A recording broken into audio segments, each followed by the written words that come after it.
ketika Allah itu terlihat atau yang disebut Tuhan itu terlihat, akan didemo banyak orang. Karena apa? Sesuatu yang terlihat kalau tidak adil akan dicari tuh orang.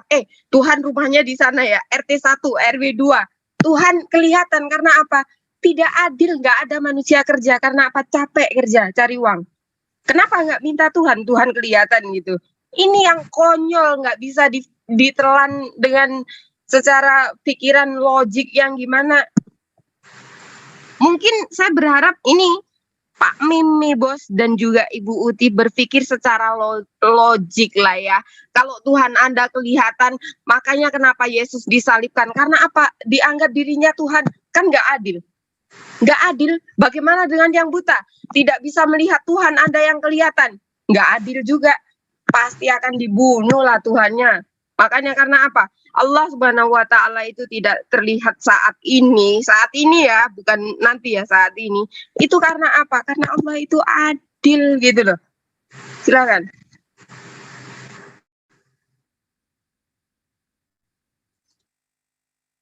Baik, sekarang kita masuk di sesi yang ketiga ya, karena pihak Muslim sudah bertanya sebanyak 2 kali.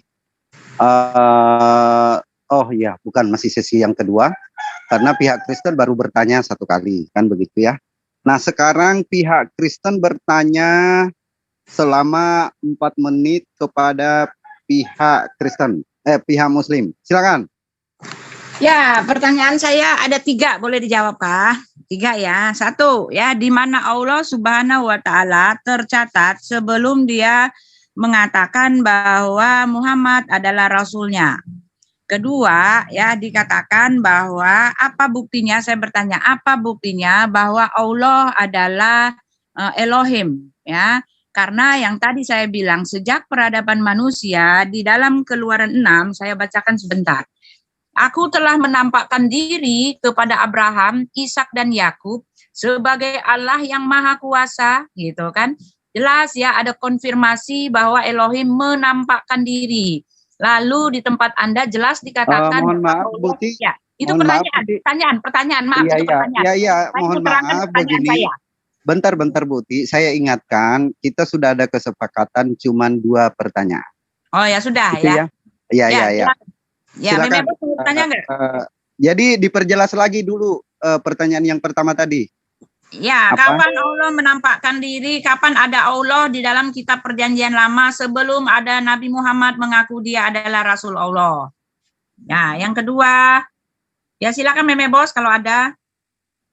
Itu sudah jelas Bu ya? Ya, udah 1 ya. Kalau itu yang keduanya dari saya juga ya. Kenapa Ya, silakan Meme Bos, silakan. Ya itu tolong dicatat itu supaya jawabnya terarah ya.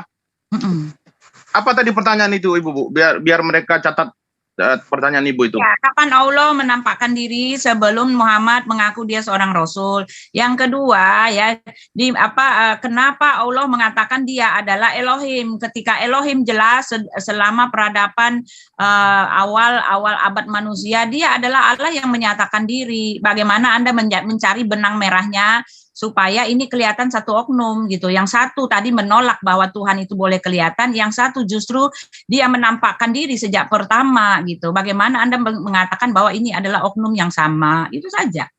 Ya, itu saja jawab pertanyaannya. Silakan tambahkan. Iya.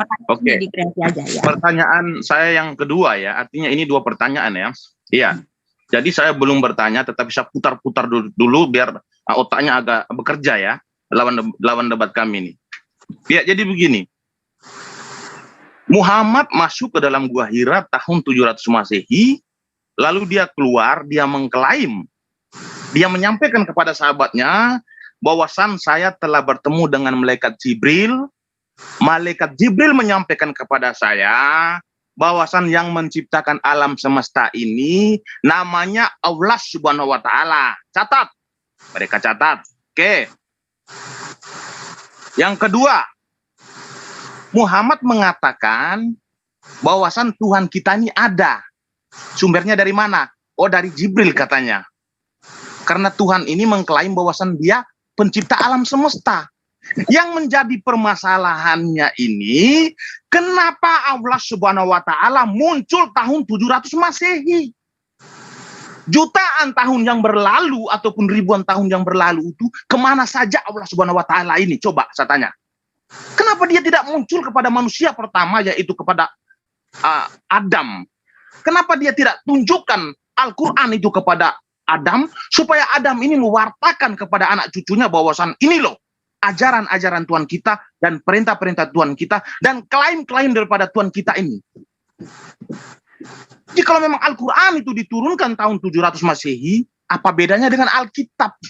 Alkitab juga klaim, Pak. Alkitab mengklaim bahwasan Tuhan kami itu pencipta alam semesta itu zaman Musa. Tuhan kami mengklaim kepada Musa bahwasan dia pencipta alam semesta. Tetapi bedanya Tuhan kami ketika dia mengklaim bahwasan dia pencipta alam semesta, dia bisa menunjukkan identitasnya kepada umat manusia. Sehingga manusia itu percaya bahwasan dia ini benar-benar ada. Apa buktinya dia menunjukkan identitasnya? Dia berjanji kepada Musa di Gunung Sinai, dalam 3 hari aku akan turun dalam nyala api dan awan. Supaya apa? Supaya bangsa Israel itu mendengar apa maksud dari pembicaraan kita. Tuhan kami klaim, Pak, tetapi bisa menunjukkan identitasnya, bisa menunjukkan keberadaan kepada ciptaannya.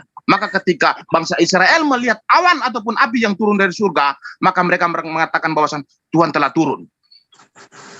Nah, pertanyaan saya, kenapa Al-Quran tidak diturunkan kepada manusia pertama, yaitu Adam? Kenapa harus kepada Muhammad tahun 700 Masehi? Kenapa itu alasannya?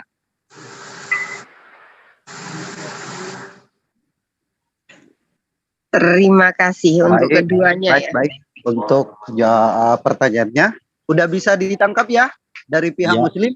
Pertanyaan dari pihak Kristen? Silakan langsung dijawab. Silakan.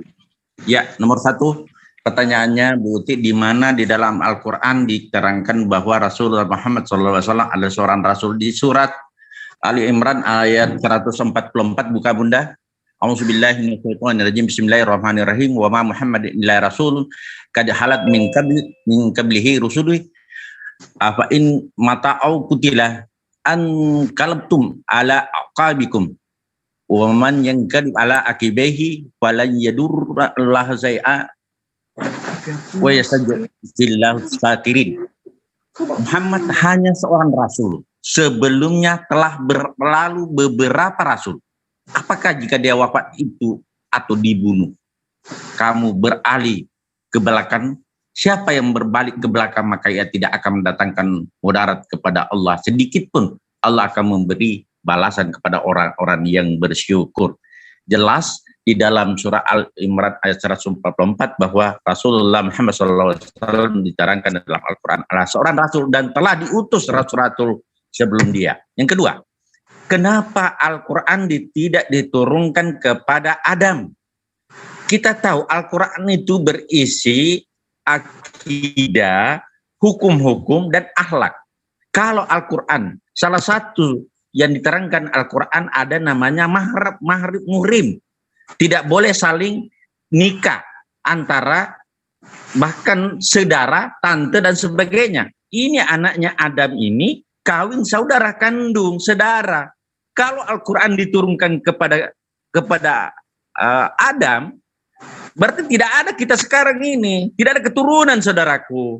Makanya Allah itu menurunkan Suhuf Ibrahim, Mazmur Daud, kemudian Taurat kepada Musa, Injil kepada Isa, dan Rasulullah Muhammad SAW untuk melengkapi hukum-hukum yang ada sebelumnya. Tidak, makanya Allah itu satu dari dahulunya sampai sekarang. Seandainya ada 2 Sang Maha Pencipta, saudaraku, maka dunia ini akan kiamat. Terjadi perkelahian antara Tuhan dengan Tuhan. Berarti akal Anda harus difungsikan dengan baik bahwa hukum-hukum sebelumnya itu saling berkaitan. Tidak boleh misalnya hukum-hukum tentang tidak boleh nikah saudara diturunkan kepada Adam, keliru. Makanya hukum kepada Adam waktu di surga itu cuma 1, jangan makan buah hurdi. dan selanjutnya pengorbanan tidak terlalu banyak hukum, dan selanjutnya hukum-hukum sesuai dengan kaumnya. Kenapa? Di dalam Al-Quran mengatakan la yukallifullahu nafsan illa usaha. Aku tidak memberikan beban kepada hambaku melebihi batas kemampuannya. Jadi seperti itu. Makanya hukum itu makin banyak orang dianggap sudah mampu, maka sudah ada hukum jual beli, sudah ada hukum waris, sudah ada hukum nikah, sudah dan lain hukum-hukum yang dijalankan oleh manusia di dalam Al-Quran itu lengkap. Seperti itu. Jadi Al-Quran Allah bukan datang hanya pada Muhammad, tetapi sebelumnya sudah menurunkan kitab-kitab sebelumnya. Allah menerangkan seperti itu. Sebelumnya saya turunkan Injil, Taurat, Sabur, dan Suhuf Ibrahim. Dan Hataman Nabiyin adalah Muhammad SAW yang menerima Al-Quran. Silakan Josal. Oke, terima kasih dokter. Ini sangat luar biasa jawaban dari Dokter Husaimah. Ketika itu memang ketika kita ngomong seperti ya itu tadi yang dikatakan sukmum faum layar jiun, nggak akan ngerti gitu. Bang Meme Bos dan Ibu Uti itu kalau ditanya aja jawabannya kemana-mana, nggak fokus, terus kemudian tapi ingin ketika bertanya dijawab dengan fokus. Tapi jawaban Pak Dokter Husaimah ini sangat luar biasa. Kalau belum bisa terbuka hatinya itu adalah ngeri. Kata Pak Gincu ya. Oke, dari situ ketika Bang Meme Bos tadi bilang tentang Alkitab itu adalah klaim.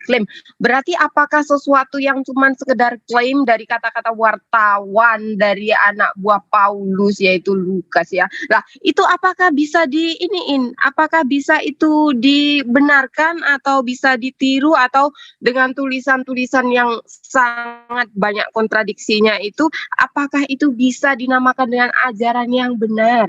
Oh, no. Berarti kalau sesuatu yang tidak real atau tidak konsisten dengan satu ini ayat ke ayat lainnya itu udah kontradiksi sekali, itu udah nggak benar itu ya. Dan kemudian ketika bilang bahwa Bang Meme tadi dari awal saya juga menyimak ya, mohon maaf saya tadi nggak ada waktu untuk membahas itu ya tentang kun dan fayakun. Yesus ini apa sih? Yesus ini itu ciptaan gitu loh, kun ya. Jadi ketika Bang Meme bilang ya ciptaan, ya pencipta, kun fayakun, oh tidak mungkin. Kan ketika Anda bilang bahwa Yesus ini menciptakan, silahkan tunjukkan ayatnya di mana tulisan Yesus menciptakan. Itu aja Anda tidak bisa membuktikan. Nah terus apa yang ingin Anda pertahankan gitu loh. That is useless gitu.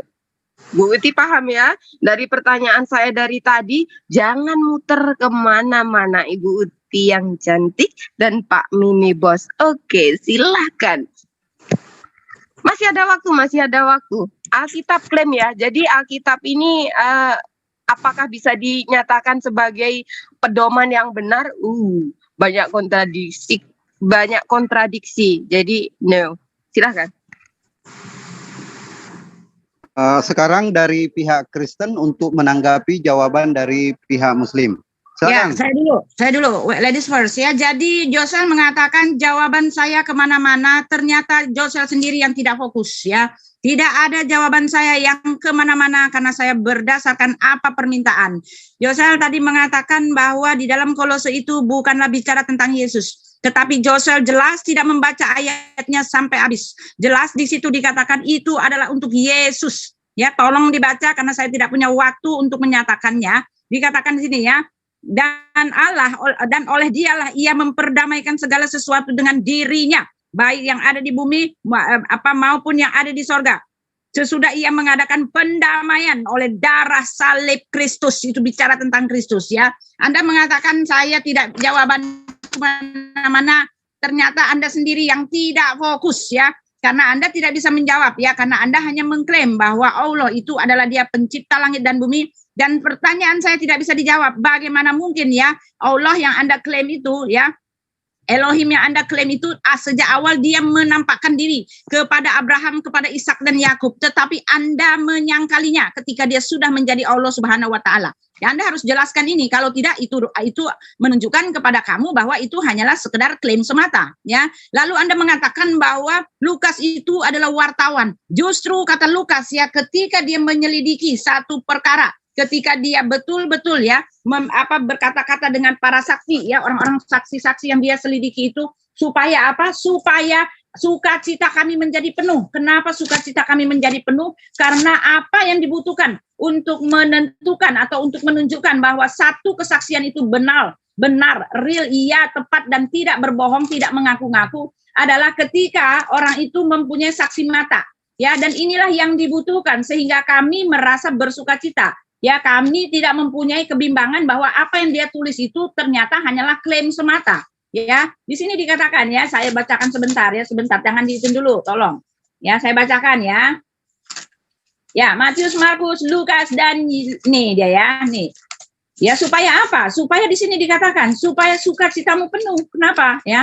Ya dikatakan ya, banyak orang telah berusaha menyusun suatu berita tentang peristiwa-peristiwa yang telah terjadi di antara kita seperti yang disampaikan kepada kita oleh mereka yang semula adalah saksi mata dan pelayan firman. Ya, Lukas itu anak didikan dari Petrus, anak didikan dari Paulus. Ya, Petrus itu adalah kepala dari semua para rasul-rasul, dan Petrus itu adalah murid kesayangan Yesus, dan Petrus itu dia itu bersama-sama dengan Yesus, dan Petrus itu adalah narasumber, dan Petrus itu adalah saksi mata, dan Petrus itu adalah pelaku peristiwa. Jadi ketika Lukas menulis apa yang telah disampaikan oleh Rasul Petrus, apa yang disampaikan oleh Rasul Paulus, itu kesaksiannya adalah benar. Oleh sebab itu dikatakan supaya engkau dapat mengetahui bahwa segala sesuatu yang ditunjukkan kepadamu sungguh benar. Bagaimana Anda mengatakan bahwa kesaksiannya itu boleh benar tanpa ada saksi mata, tanpa ada pelaku peristiwanya, tanpa ada narasumbernya, bahkan dia sendiri tidak ada di situ? Itu kan artinya klaim semata. Betapapun Anda menolaknya, tetap itu artinya cuma klaim, ya.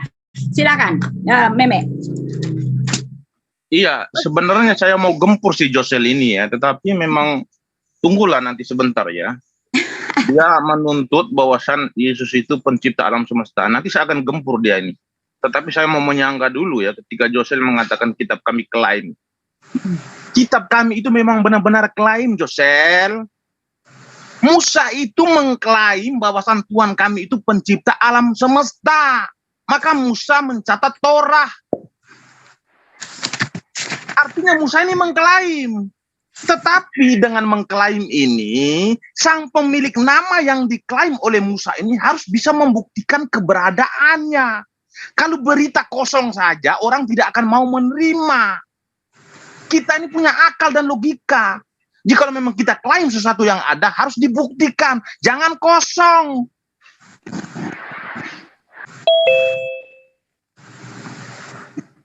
Oke. Sayang sekali waktunya udah habis ya. Sekarang begini, ini masing-masing pihak sudah bertanya masing-masing 2 kali ya, dan menjawab masing-masing 2 kali. Jadi sekarang kan waktunya sudah lebih dari 1 jam ya.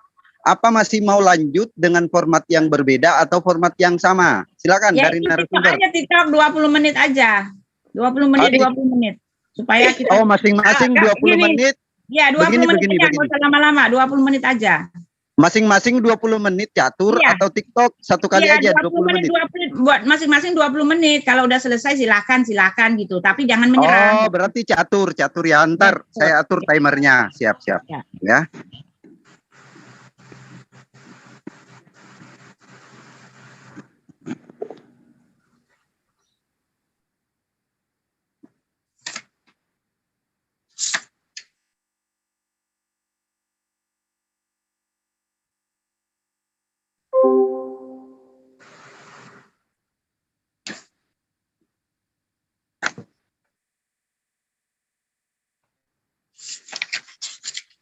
Ini kayaknya di sini ada Bang Mimi Bos, ada Bang Zuma, nanti mau diskusi, jangan lama-lama Bang. Kasihan Bang Zuma nunggu juga sudah. Ya, sudah 20 menit sekarang, coba dihitung.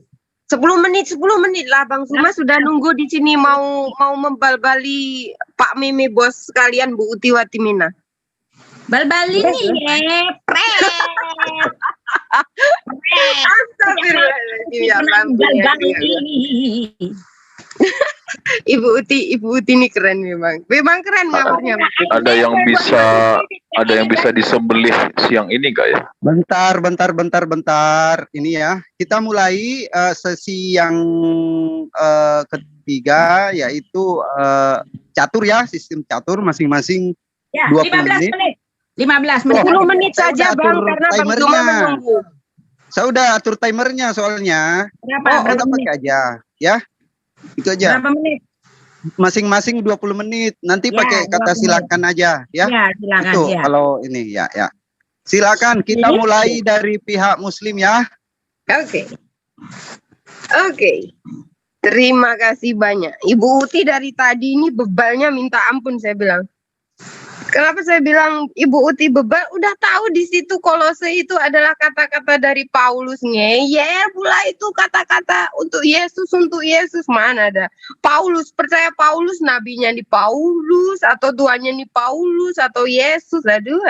Ibu Uti. Atau kita sama-sama belajar lagi deh. Jadi Bang Meme Bos katanya mau menggempur tentang penciptaan. Di mana Yesus menciptakan tulisannya Yesus ini menciptakan yang namanya tadi udah bilang Bang Meme itu Yesus itu kun fayakun. Oh mana ada kun itu apa sih artinya? Mungkin perlu belajar juga itu tentang pencipta dan ciptaan. Waduh ini nggak bisa, ini gawat ini, 2 orang nih gawat ini ngawur. Bang Meme harap jawaban Anda yang kalem-kalem aja, jangan darah tinggi. Ketika Anda menunjukkan ayat darah tinggi tidak fokus Anda ini nanti malah salah kaprah karena saya lihat udah guncang-guncang nih dua-duanya ini, parah pula ini.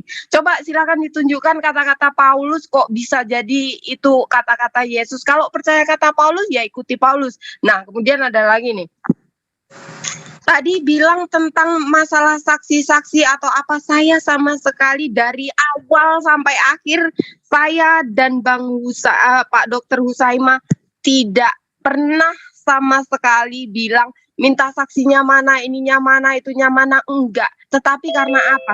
Karena Ibu Uti ini sudah kepanasan, jadi pikirannya kemana-mana gitu loh. Apa yang kita tanyakan justru jawabannya kemana-mana lah, inilah, itulah. Oke, silahkan Bang Meme, gempur. Katanya mau menggempur. Nanti kita saling gempur-gempuran. Oke, silahkan. Silakan Bu Uti, silakan.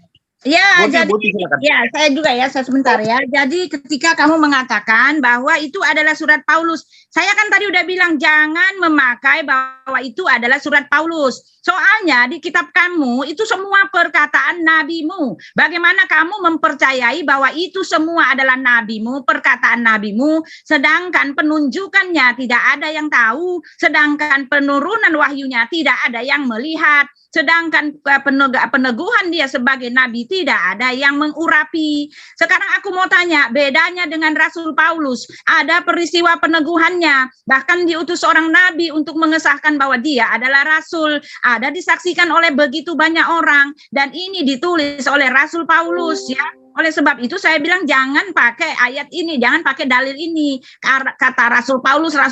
Soalnya di tempat kamu, semua pernyataan itu adalah dari nabimu. Kenapa kamu percaya kepada nabimu yang tidak punya bukti, lalu kamu menyalah-nyalahkan Rasul Paulus yang jelas-jelas ada pembuktiannya, ya? Dan itu bicara tentang Yesus gitu kan? Kamu baca aja, karena saya tidak punya waktu. Dan untuk Pak Dokter, bagaimana Anda mengatakan bahwa Yesus itu adalah kun fayakun sehingga dia itu menjadi ciptaan?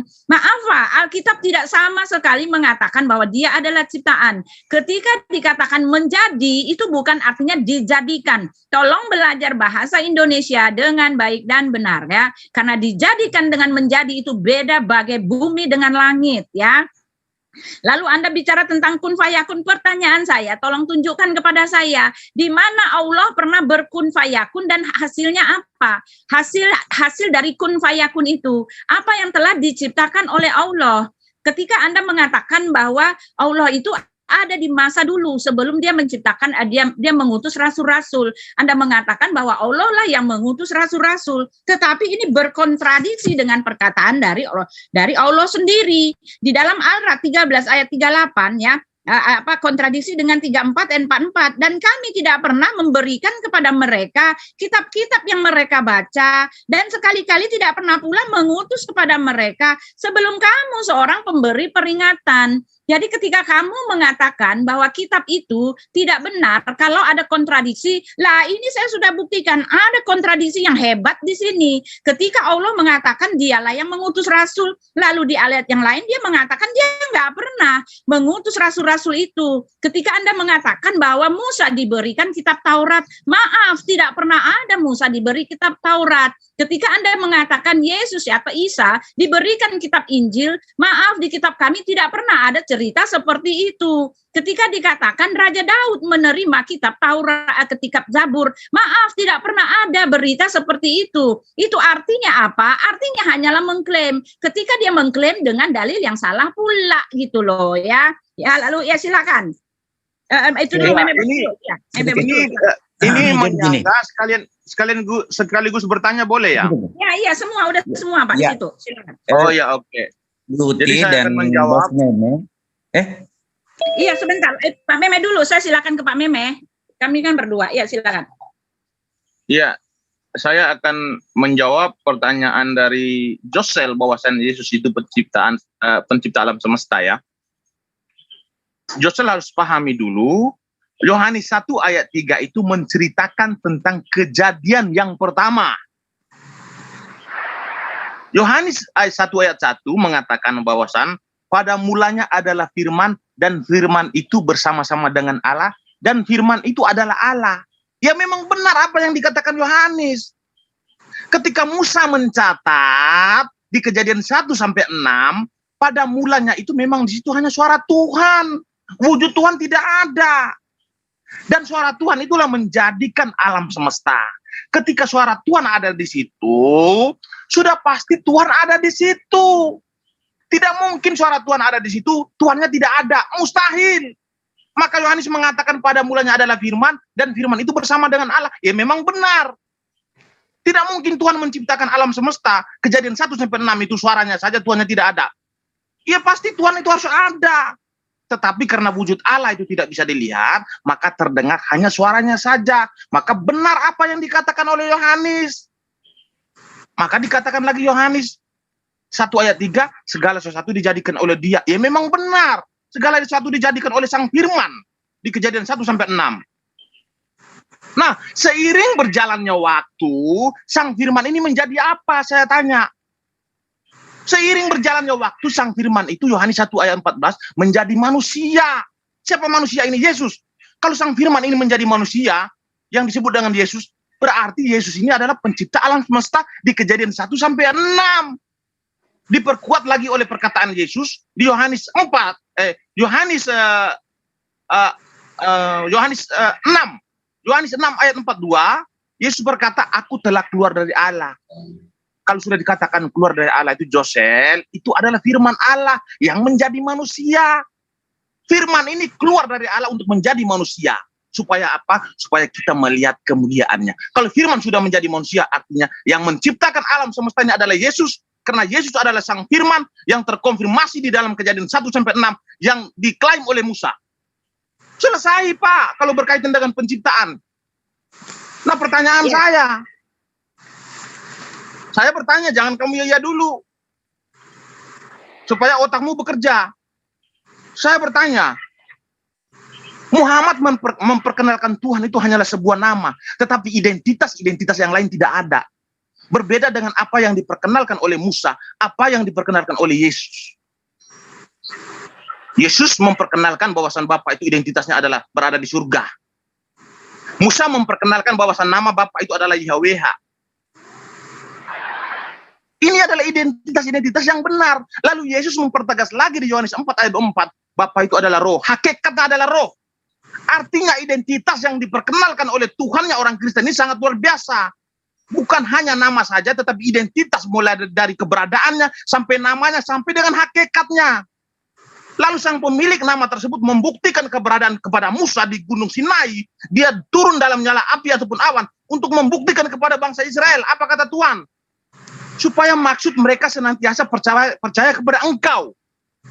Tuhan membuktikan jati dirinya kepada Musa supaya apa? Supaya bangsa Israel itu percaya kepada Musa ketika Musa berkata. Kita ini waktu. Ya, silakan nanti kita habis, mereka banyak ngomong. Ya. Sedikit bahwa Mas Meme, bahwa Rasulullah Muhammad SAW menerima Al-Quran itu 22 tahun, 2 bulan, 22 hari. Bukan hanya satu kali, saudaraku. Di Gua Hira itu hanya 5 ayat. Jadi Anda harus tahu, di Gua Hira itu hanya 5 ayat dari 6.666 ayat.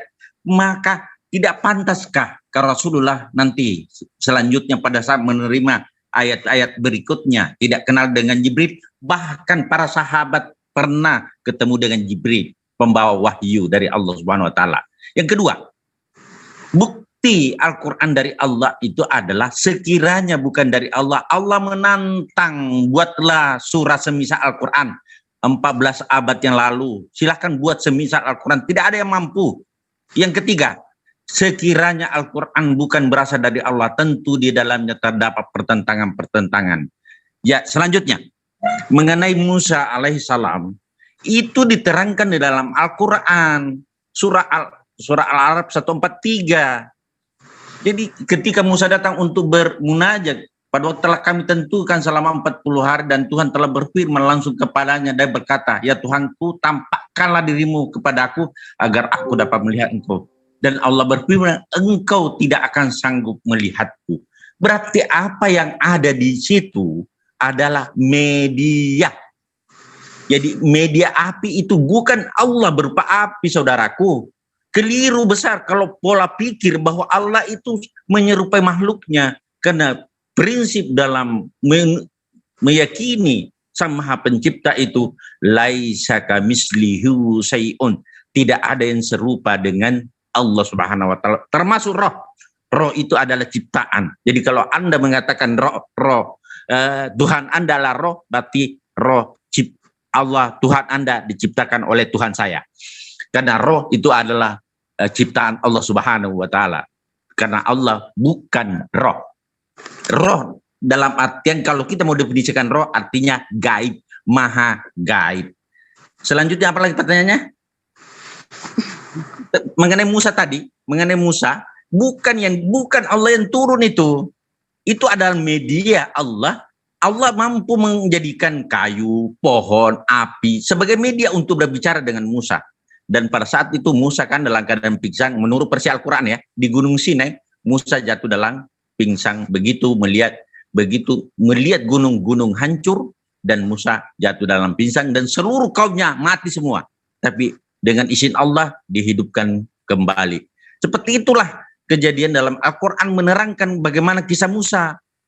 Demikian pula ayat-ayat kitab kita sebelumnya, semua sudah dijelaskan di dalam Al-Quran tentang penurunan kitab kita sebelumnya. Di An-Nisa ayat 165, kemudian di Al-Araf 145, kami telah tuliskan Musa, kitab Taurat itu.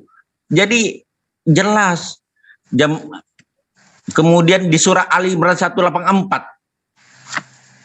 jika mereka mendustakan kamu, maka sungguhnya Rasulullah sebelum kamu telah didustakan pula. Mereka membawa mujizat-mujizat yang nyata, sabur, ya, ingat sabur. Dan kitab yang memberi penjelasan yang sempurna, Ali Imran 184. Jadi ada bunda, kalau Anda bilang tidak ada, kitab kita sebelumnya tidak diterangkan dalam Quran, semua ada. Sabur, Injil, Taurat, Suhuf Ibrahim dan Al-Quran sebagai kitab terakhir dari Allah Subhanahu wa taala. Jadi jelas di dalam Al-Quran diterangkan semua kitab-kitab sebelumnya dan siapa pembawanya sebagai berita gembira untuk hamba-hambanya pada waktu itu. Maka Al-Quran adalah, kalau Taurat adalah perjanjian lama, kemudian Injil adalah perjanjian baru, Al-Quran adalah perjanjian terakhir. Silakan Josal. Oke, terima kasih dokter. Oke, jadi Bang Meme ini keren sekali jawabannya dan sayang sekali Bang Meme kurang membaca kitabnya sendiri. Apalagi tadi Bang Meme bilang tentang masalah Yohanes 6. Yohanes 6 itu apa sih? Kita bilang tentang ciptaan dan penciptaan, tiba-tiba langsung ke Yesus ngasih makanan. Lucu, astagfirullah, maafin aku ya Allah. Gini, jadi apa ya? Jadi Bang Meme tetap, saya sudah bilang mereka akan berpatokan pada Bang Meme dan Ibu Uti ini akan berpatokan pada Yohanes 1 ayat 1, yaitu ketika di mana Yesus ini diciptakan bersama dengan ini ya. Kemudian Bang Meme juga bilang, tetapi itu sudah tahu ya bahwa apa? Yesus ini adalah firman. Firman itu ada dari mana? Dari firman Allah, yaitu apa? Kalamullah kalau di dalam Al-Qur'an ya. Tetapi gini, perlu dicatat ini untuk semuanya, untuk Bang Meme dan Ibu Uti, pelajaran untuk Anda catat ya, bahwa di dalam Al-Qur'an itu lengkap semua tentang isi-isi di dalam ayat-ayat sebelum Al-Qur'an itu, yaitu Zabur ya, Injil ya, dan juga ada lagi itu apa namanya? Torah. Iya, Torah. Nah, itu saja Nabi Muhammad SAW itu ada ayatnya di dalam Al-Qur'an ya, bahwa Nabi Muhammad ini beliau tidak bisa membaca atau menulis, tapi di situ tertulis lengkap semua apa yang terjadi sebelum-sebelumnya, yaitu di apa? Al-Qur'an. Al-Qur'an adalah satu-satunya, bukan salah satu ya, satu-satunya. Al-Qur'an adalah satu-satunya pedoman yang paling benar dan penutup. Jadi apa ya? Kalau di sini tentang penciptaan, Kejadian 1.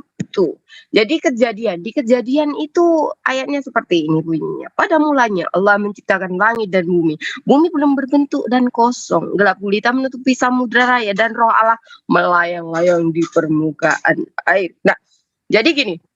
Tadi berbicara tentang roh. Bang Meme bilang bahwa Tuhannya Bang Meme itu adalah roh. Lah terus siapa Yesus ini? Apakah Yesus roh? Bukan. Yesus terlihat dan bukan roh. Jadi ketika Anda menuhankan Yesus, lah terus rohnya ini siapa? Apakah yang Anda jadikan sebagai Trinitas atau Tritunggal yang tidak Alkitabiah itu? Hasil dari pembaptisan. Oh, no. Jadi apa? Anda ini sudah salah kaprah. Jadi bukalah. You must be wash your brain, cuci otak supaya jernih gitu. Oke, silahkan. Ya, saya ya. Jadi Josel, nggak usah sumpah serapah begitu, nggak usah bilang orang cuci otak, kamu yang cuci otak. Kenapa? Kamu mengatakan Al-Quran itu lengkap, ya semua yang ada di Alkitab itu ada di Al-Quran. Sekarang saya mau nanya, yang ada duluan itu yang mana? Cuci otak, mari silakan. Yang ada duluan itu yang mana? Alkitab atau Al-Quran? Kalau Anda mengatakan bahwa Alkitab itu belakangan, Al-Quran duluan, bolehlah kamu mengatakan Alkitab mengambil referensi dari Al-Quran. Tetapi kamu mengatakan semua yang ada di dalam Al-Quran itu ada di dalam Alkitab. Ini kan terbalik, bro. Kamu yang harus berpikir keras gitu loh. Ya, jangan sumpah serapah deh. Nggak benar. Soalnya menunjukkan kalau kamu ini sendiri sebetulnya nggak tahu. Ya, hanya modal marah-marah gitu loh. Ya. Dikatakan di situ, kamu mengatakan ya isinya ada dan di dalam Taha 133 jelas Allah juga mengkonfirmasikan segala bukti-buktinya ada di kitab-kitab terdahulu. Ini bagaimana bisa mengatakan Al-Quran itu menyempurnakan, sedangkan dia mengambil referensi dari kitab-kitab terdahulu. Pertanyaan saya, kalau kitab terdahulu itu tidak ada, bagaimana dia bisa membuktikan bahwa apa yang dia katakan itu adalah benar? Di mana Musa itu sebelumnya, ya kan? Semua nabi-nabi itu di mana? Kalau nggak ada kitab-kitab terdahulu, itu artinya kitab terdahulu itulah yang sempurna, sehingga harus diambil referensi dari kitab yang terdahulu. Ya, jadi kamu ini terbolak-balik pikirannya gitu loh ya. Kamu mengatakan bahwa ini ya, engkau tidak akan melihat aku ya. Elohim mengatakan engkau tidak akan melihat aku ya. Barang siapa melihat aku dia akan mati. Loh, emang iya. Ya, tidak ada seorang pun yang bisa melihat Elohim. Dan ketika Elohim itu menyatakan diri, banyak yang mati memang, ya. Tetapi bukan yang nggak mau dilihat, dia menunjukkan bahwa dia itu ada, gitu loh. Dengan apa? Dengan manifestasinya, dengan segala rupa, bentuk. Akhirnya orang-orang yang mati itu, ya, banyak yang tidak mati mengatakan begitu, ya. Musa, tolonglah supaya Elohim kalau datang jangan dalam bentuk seperti ini membuat kami mati. Tolonglah dalam rupa yang tidak membuat kami mati, dalam rupa seorang nabi saja.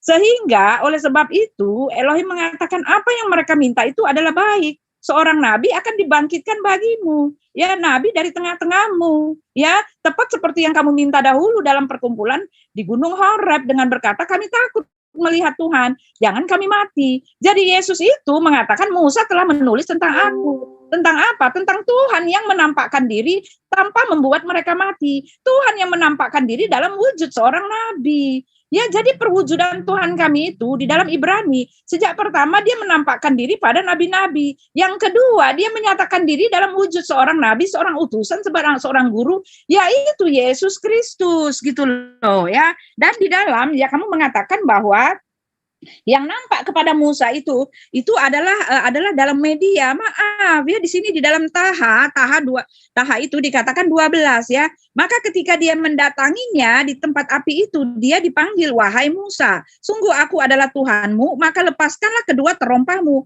karena sesungguhnya engkau berada di lembah yang suci, tua.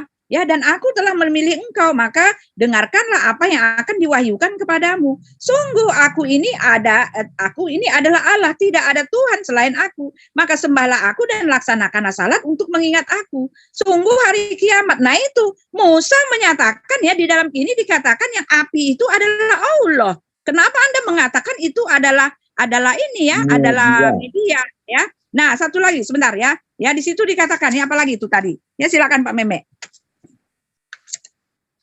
Silakan Pak Meme. Iya, saya tanggapi apa yang dipaparkan oleh Pak Dokter ya. Pak Dokter mengatakan begini. Allah Subhanahu wa taala itu menantang orang untuk membuat Al-Qur'an.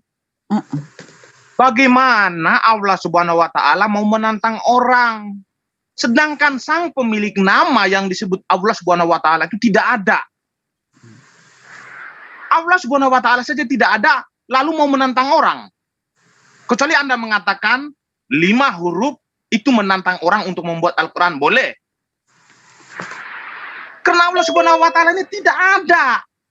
Kalau Allah Subhanahu wa ta'ala-nya itu ada, boleh-boleh saja dia menantang orang untuk membuat Al-Quran. Tapi pada kenyataannya Allah Subhanahu wa ta'ala tidak ada. Apa yang mau ditantang, coba saya tanya? Ya nggak ada dong. Kecuali hanya 5 huruf itu yang mau menantang orang, boleh. Iya, saya mau tambahkan ya. Lagi pula ya, Allah sendiri mengatakan Taurat, Injil, dan Zabur adalah cahaya. Jadi artinya Taurat, Injil, dan Zabur adalah tulisan-tulisan yang maha dahsyat yang menjadikan referensi di dalam Quran Anda. Bagaimana Anda mengatakan Allah suruh menantang untuk membuat kitab yang lebih heran, lebih spektakuler dari Taurat, Injil, dan Zabur. Sedangkan di kitab Anda sendiri, Taurat, Injil, dan Zabur adalah cahaya, adalah pedoman. Taurat, Injil, dan Zabur, kalau kamu Muhammad tidak berada dalam keraguan-raguan, tanyakanlah kepada penulis kitab ya, ahli kitab sebelum kamu ya. Indikasinya adalah yang sebelumnya itu yang spektakuler, dan ternyata memang iya ya. Karena apa? Di dalam kitab Zabur itu adalah nyanyian pujian sepanjang abad yang tidak ada tandingannya. Pengkhotbah, Kidung Agung, dan semua itu puji-pujian, ratapan itu luar biasa. Tidak ada yang menandinginya. Sedangkan di dalam kitab Anda ya ada beberapa dari perkataan-perkataan yang berasal daripada Alkitab sendiri. Ya, boleh saya tunjukkan banyak sekali dari Alkitab. Bahkan Al-Quran telah mengkonfirmasikan bukti-buktinya ada di kitab-kitab terdahulu ya. Jadi yang nggak keren-keren amat, yang keren justru kitab terdahulu, sehingga harus ada di tempat kalian gitu loh ya. Silakan. Ya, yang saya tahu kalau ada buku edisi pertama, edisi kedua, edisi ketiga, yang paling tokcer yang dijadikan rujukan orang dalam mengambil referensi adalah edisi terakhir. Bukan edisi pertama, karena edisi pertama pasti masih ada kekurangan. Dilengkapi edisi kedua, dilengkapi edisi ketiga. Demikianlah pula Allah menurunkan kitab-kitabnya kepada para nabi dan rasul-rasulnya. Karena Allah itu tahu siapa hamba-hambanya. Maka diturunkanlah kitab kepada Ibrahim, Nabiullah Ibrahim, Nabiullah Nuh, Nabiullah Daud, Nabiullah Musa, Nabiullah Isa alaihissalam, atau Yesus, dan Muhammad Shallallahu Alaihi Wasallam. Di dalam Al-Quran hanya berbicara, tidak bertemu. Wa kallimu Musa taklima. Jadi memang Allah berbicara langsung dengan Musa, tetapi tidak melihat wajahnya, tidak melihat. Yang ada di sekelilingnya itu adalah media. Kita saja sekarang pakai HP. Pakai HP sebagai media untuk berbicara langsung. Allah itu lebih hebat daripada kita. Dan Allah itu menerangkan dirinya sendiri. Innani anallah. La ilaha illa ana fa'budni aqim salata li zikri. Itu kan yang dibaca Bu Uti. Surat Taha ayat 14. Sesungguhnya aku ini Allah. Itu disampaikan kepada Musa. Sesungguhnya aku ini adalah Allah. Tidak ada Tuhan selain aku. Sembahlah aku, tegakkanlah salat untuk mengingat aku. Seperti itulah yang disampaikan Allah kepada Musa. Yang diabadikan di dalam Al-Quran. Jadi kenapa saya mengatakan bahwa yang menurunkan, yang ada persamaan-persamaan, karena yang menurunkan Taurat, yang menurunkan Injil, yang menurunkan Sabur, menurunkan Suhuf, dan yang menurunkan Al-Quran adalah oknum yang sama. Maka pantas kalau ada kesamaan-kesamaan di dalamnya. Saya tidak menyangkal bahwa di dalam kitab-kitab saudara masih ada kebenaran-kebenaran di dalamnya, tetapi tidak menciplak. Karena oknum yang menurunkan adalah oknum yang sama. Seandainya Al-Quran dari Rasulullah Muhammad SAW, tentu di dalamnya ada pertentangan-pertentangan. Bagaimana Rasulullah bisa mengenal Adam? Bagaimana Rasulullah menceritakan Ibrahim? Bagaimana Rasulullah menceritakan Musa? Tentu ini adalah firman dari atau wahyu dari Allah Subhanahu wa taala. Karena Rasulullah adalah seorang yang ummi, tidak bisa baca-baca kitab-kitab itu. Seperti itulah keadaannya.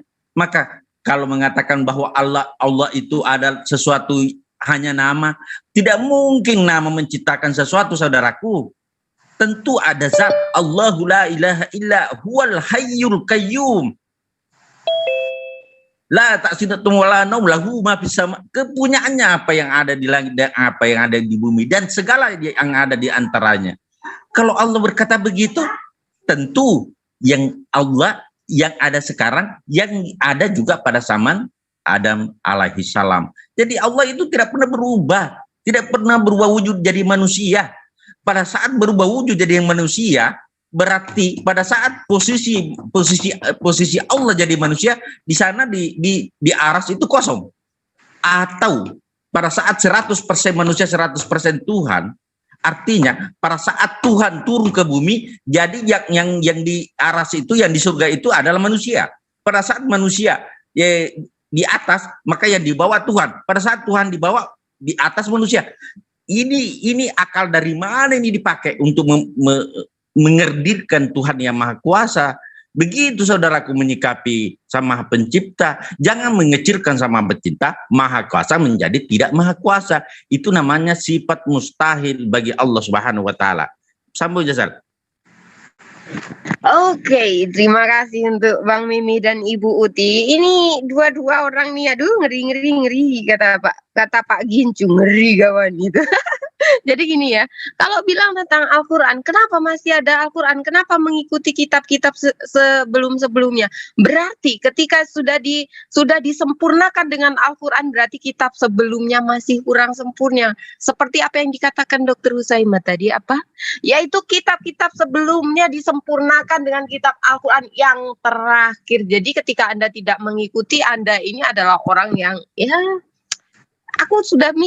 saya udah bilang bahwa that is you must be wash your brain ya. Jadi kemudian ketika gini ya, Bang Meme, Ibu Uti, di Wahyu 10 penglihatan Yohanes tentang gulungan kitab mirip dengan yang dialami Yeskiel. Jadi kita beranah ke Yeskiel ya. Jadi Yeskiel 3 sampai 1 dan sampai 3 ya. Gulungan kitab itu dimakan dan manis rasa jadi mulut. Wah, kitab dimakan, ngeri kawan. Penglihatan itu menggambarkan peran Yohanes yang menerima penglihatan Tuhan dan memberitakan sama seperti tradisi nabi-nabi PL.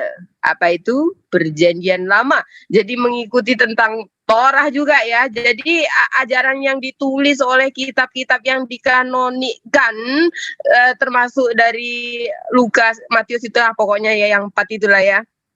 Evangelion ya, dari bahasa Yunani ya. Oke, jadi di situ saja berarti di situ adalah pesan Tuhan itu dari dalam diri seorang nabi. Oke, jadi di situ ada banyak hal. Jadi Ibu Uti dan Bang Mimi ini tidak paham sekali dengan kitabnya. Maka telaah, cermati, renungkan, benar tidak gitu. Ketika memprotes, kenapa Tuhan kalian tidak kelihatan, kenapa Allah kalian tidak kelihatan, sudah saya bilang ketika kelihatan akan diprotes, akan didemo, sama halnya dengan Yesus yang kalian tuhankan gitu loh. I'm sorry, maaf saya berbicara seperti ini, tetapi saya pikir pemikiran Bang Mimi dan Ibu Uti ini harus dibuka sedikit saja, setidaknya sedikit saja, nggak usah banyak-banyak ya. Karena apa? Ketika banyak-banyak meledak nanti, apalagi ketika diskusi sama saya selalu panas gitu Bang Mimi sama Bu Uti ini. Oke, silakan. Ya, saya ya, ya tadi mau ngomong apa lagi ya. Ya, jadi gini, ya tadi dikatakan bahwa Al-Quran adalah penyempurna. Kalau menurut saya bukan menyempurnakan, ya, karena ini yang bicara adalah Tuhan. Tuhan itu tidak pernah salah. Tuhan itu tidak pernah salah memberikan informasi, apalagi memutar balik, apalagi apa yang pokoknya yang berlainan dengan yang kejadian yang sebenarnya. Karena Tuhan itu dia tidak terikat ruang dan waktu. Kejadian yang ribuan tahun yang lalu di mata dia bukan ribuan tahun yang lalu. Oleh sebab itu tidak akan pernah ada kesalahan ketika dia menceritakan seperti di Taha itu. Dia menceritakan pertemuan Musa dengan dirinya, ceritanya nih ya. Pertemuan Musa dengan dirinya. Masa yang kedua dia mengatakan itu ada di lembah tua. Padahal kejadian yang merupakan sejarah, yang merupakan data yang otentik dan fakta realita yang sebenarnya, itu tidak di lembah tua. Itu ada di Gunung Horeb, ya kan? Lalu dikatakan di dalam ayat 14, akulah Tuhan Allahmu, ya, sembahlah aku, dirikanlah sholat untuk mengingatku. Padahal perkataannya itu sebenarnya di dalam Keluaran 3 tidak mengatakan seperti itu. Bagaimana Anda mengatakan ini Tuhan yang sama ketika dia berbeda perkataan, berbeda kejadian, dia nggak tahu yang sebelumnya terjadi di mana, gitu kan? Yang ada di sebenarnya itu akulah Allah ayahmu, Allah Abraham, Allah Ishak dan Allah Yakub. Dikatakan begitu, tetapi berubah menjadi akulah Tuhan Allahmu, sembahlah aku, dirikanlah sholat. Ini bagaimana Anda mengatakan menyempurnakan? Ini bagaimana Anda mengatakan ini adalah sempurna ketika ada dua kontradiksi, ada dua cerita yang berbeda. Tidak mungkin namanya disempurnakan. Kalau namanya yang sempurnakan, yang pertama sudah sempurna, ditambahkan supaya lebih sempurna. Ternyata yang pertama itu adalah sempurna. Karena apa? Karena itu adalah catatan sejarah. Karena itu adalah peristiwa yang real. Peristiwa yang pertama itu selalu merupakan sejarah dan tidak bisa diganggu-gugat lagi. Orang-orang Yahudi tidak ada yang pernah mengganggu-gugat sejarahnya, mengatakan sejarahnya sudah dirubah-rubah. Dan Al-Quran sendiri telah mengkonfirmasi bahwa sejarah-sejarah yang ada di kitab terdahulu itu adalah kebenaran. Dan dia mengatakan kamilah yang melakukan bersama dengan nabi-nabi itu. Tetapi ketika dikomparasi, salah semua gitu loh. Bagaimana Anda mengatakan ini adalah kebenaran? Memang ada mirip-mirip sedikit, tetapi ya esensinya beda sekali. Ini jelas ketika orang berpikir keras, ketika orang memakai logika sehat, ini jelas oknum yang berbeda. Adapun dia memakai ayat-ayat yang lama itu ya hanya klaim semata. Ketika dia mengklaim, klaimnya tidak terbukti. Oke, itu dia ya. Lalu silakan Meme, kita punya waktu tinggal sedikit lagi. Silakan. Iya. Saya setuju sekali dengan apa yang dipaparkan oleh Josel dengan Pak Doktor. Mereka mengklaim ataupun memaparkan bahwasan Al-Quran itu adalah penyempurna kitab-kitab sebelumnya. Wow, luar biasa, kita tepuk tangan. Memang benar, saya setuju itu. Al-Quran adalah penyempurna kitab-kitab sebelumnya. Tetapi kitab yang mana? Kitab apogrif, Injil palsu. Kalau Injil palsu yang ditulis oleh Thomas, yang ditolak oleh bapak-bapak gereja, yang terkonfirmasi di dalam Injil palsu itu bahwasan Yesus itu bisa berbicara waktu masih bayi, memang benar. Dan Injil palsu itulah yang disempurnakan oleh Al-Quran, bukan Injil yang kami imani. Injil-Injil palsu yang ditulis orang-orang yang tidak bertanggung jawab, yang ditolak oleh bapak-bapak gereja, itu yang disempurnakan oleh Al-Quran. bukan Alkitab, bukan Injil yang kami imani. Karena Injil yang Al-Quran sempurnakan itu memberitakan tentang Yesus itu berbeda. Maka dipertegas oleh Rasul Paulus di Galatia 1 ayat 4-6. Apa kata Paulus di situ? Jikalau ada orang yang memberitakan Injil yang tidak sesuai dengan apa yang kami beritakan kepadamu, maka terkutuklah mereka. Jadi jikalau ada orang setelah para rasul, kalau mereka memberitakan tentang Injil-Injil yang tidak sesuai dengan apa yang diberitakan oleh Rasul Paulus dan murid-murid Yesus yang lain, maka mereka itu terkutuk.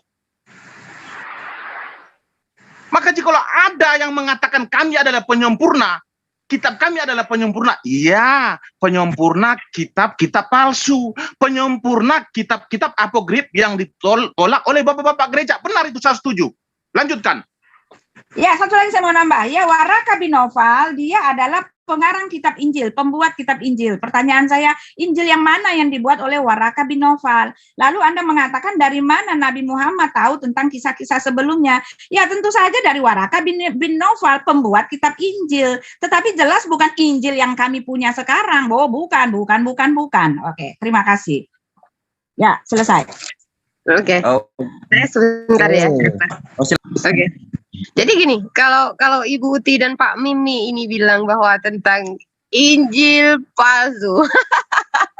Ngeri kawan, ngeri. Aku bilang ngikutin Pak Gincu ini aku. Kenapa bilang gitu?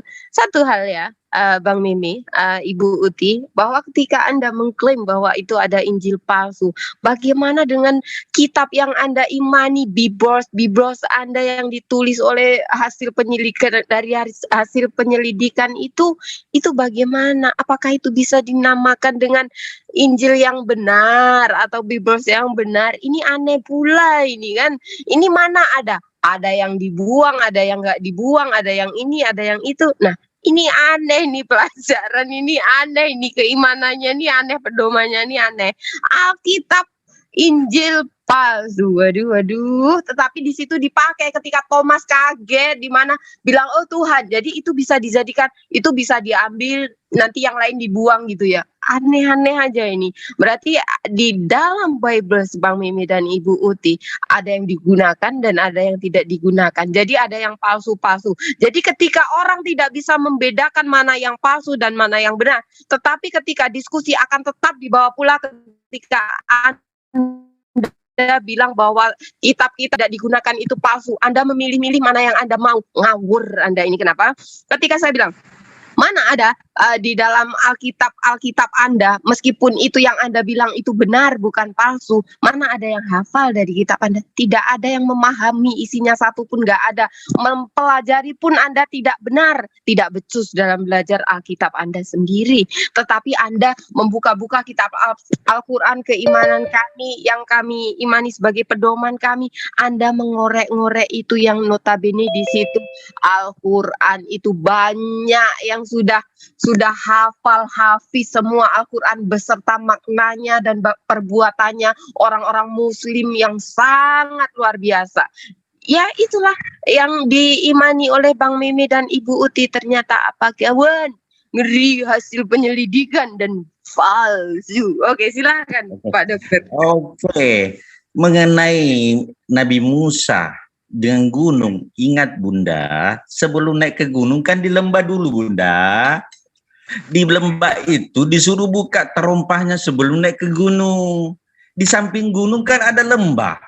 Masa di gunung setelah memasuki gunung baru dibuka terompah? Pakai sedikit logika bahwa Musa dilarang disuruh membuka terompahnya sebelum naik ke gunung, artinya posisi Musa masih di lembah. Lembah dibawa di sampingnya gunung. Itu yang pertama. Yang kedua, Bos Meme, coba lihat Bible yang Anda imani sekarang. Al-Quran mengatakan begini, sekiranya Al-Quran ini bukan dari Allah, tentu di dalamnya terdapat banyak kontradiksi. Coba lihat, Tuhan bisa dilihat organ tubuhnya, Tuhan bisa dilihat dengan mata kepala, Keluaran 33 nomor 11. Tuhan kelihatan kakinya, Keluaran 24, 9, 10. Tuhan kelihatan sedang duduk, Yesaya 6 ayat 1. Tuhan bisa dilihat dari kejauhan, Yeremia 31 ayat 3. Tuhan tidak bisa dilihat dan didengar, Yohanes 5:37, 1 Timotius 1:17, 6 Timotius 6:16, Keluaran 33:20, 1 Yohanes 4:12. Apa itu tidak bertentangan? Saya belum, ini ada berapa? Ada 27 slide. Itu aja dulu yang saya bacakan. Artinya apa? Kitab yang saudara katakan sekarang kitab suci itu ternyata di dalamnya terdapat bertentangan. Al-Quran sudah menyindir itu. Sekiranya Al-Quran ini bukan datangnya dari Allah, tentu di dalamnya terdapat pertentangan-pertentangan. Nah, bagaimana dengan kitab yang Anda saudara sekarang mengatakan bahwa ini Injil asli? Sudah habis. Tadi habis. Habis. Habis Pak, habis. Habis Pak, habis. Iya. Silakan. Ya, saya setengah menit ya, itu jadi 30 detik ya. Pak Mehmet 30 detik ya. Sini 1 menit 31 ya. Ya, jadi dikatakan ketika ada kontradiksi, maaf, tidak pernah ada kontradiksi di dalam Alkitab. Adapun ayat-ayat yang Anda ambil itu adalah kontekstual. Tolong dibaca ayat pertamanya sampai 1 pasal, jadi Anda akan mengerti apa maksudnya. Yang dimaksud adalah kontradiksi adalah dari perkataan mulut satu orang yang sama, dia mengatakan seperti ini. Sebelumnya dia mengatakan A, lalu besoknya dia mengatakan B. Seperti pertama yang saya bilang tadi ya, ketika dia mengatakan dia tidak pernah mengutus rasul-rasul, tidak pernah mengutus memberikan kitab-kitab sebelumnya. Lalu yang kedua dia mengatakan dialah yang menurunkan kitab Injil kepada Isa, dialah yang menurunkan kitab kitab Taurat kepada Musa, dialah yang menurunkan kitab Zabur kepada Daud. Nah, ini yang namanya kontradiksi. Tetapi yang Anda katakan kontradiksi di tempat saya itu adalah perkataan orang demi orang, lalu itu ada konteksnya. Ketika dikatakan Allah tidak bisa dilihat, tolong dilihat itu bicara untuk siapa dan kepada siapa. Lalu ketika dituliskan bahwa Allah itu menyatakan diri, ya memang dia menyatakan diri ya, tapi tolong lihat konteksnya, karena Alkitab itu kontekstual ya, bukanlah seperti ya, yang hanya ayat-ayat begitu ya. Lalu Anda mengatakan bahwa Alkitab adalah hasil penyelidikan. Oh maaf ya, bukan hanya hasil penyelidikan, tetapi itu adalah bukti yang otentik yang diperlukan oleh manusia seantero jagat ya. Karena apa? Karena fakta sejarah itu jauh lebih menentukan dibanding dari yang hanya mengklaim ya. Maaf, silakan Meme, habis waktunya. Iya. Hanya Tuhan Yesus yang bisa menyelamatkan umat manusia. Yesus is just messenger is Saya ketika Anda jadi gini ya. Oh, saya tidak mentertawakan bisa. ya, tadi benar. Bentar. Bisa bertanya. Bentar Pak. Ini saya nanya dulu ya ke narasumber, ada sesi partisipan atau gimana? Maaf Bang, tidak usah ya, karena di sini ada Bang Mimi sama Bang Zuma, nanti terlalu lama Jadi gini. Kita tutup aja ya, masing-masing open ini aja ya, closing. Saya beri waktu masing-masing 4 menit ya. Dimulai dari pihak Kristen. Silakan, tapi saya ingatkan jangan menyeberang ya. Masing-masing kita berbicara untuk umat masing-masing ya. Nggak usah ada closing lah Pak, udah nggak penting lagi, udah selesai. Oh gitu ya. Closing ya, jadi mungkin juga nggak usah closing, udah selesai kok. Ya, ucapan terima kasih aja. Gitu. Ya, Partisipan tidak bisa partisipan Buti. Enggak, saya udah Jangan mau dipaksa, mau Pak. tidur ngantuk saya. Nah, Oke, jadi kalau tidak, gini aja, saya ucapkan terima kasih ya buat narasumber dari pihak Muslim, Ukti Josel dan Dokter Dari Kristen aku aja yang closing statementnya, Bang Ilyas. Sebentar, Oh, Mas tidak Ica, bisa. sebentar ya. Terus buat dari narasumber Kristen, Meme Bos dan Uti Watimena, saya ucapkan terima kasih karena udah bisa berdiskusi dengan baik ya pada hari ini. Saya juga ucapkan terima kasih buat partisipan yang tidak mengganggu jalannya diskusi ya. Jadi masing-masing pihak sudah berada di rule-nya masing-masing, dan akhirnya saya tutup untuk diskusi hari ini ya, antara tim Muslim dan tim Kristen dengan ucapan Alhamdulillah wabillahi taufiq wal hidayah. Assalamualaikum warahmatullahi wabarakatuh. Waalaikumsalam.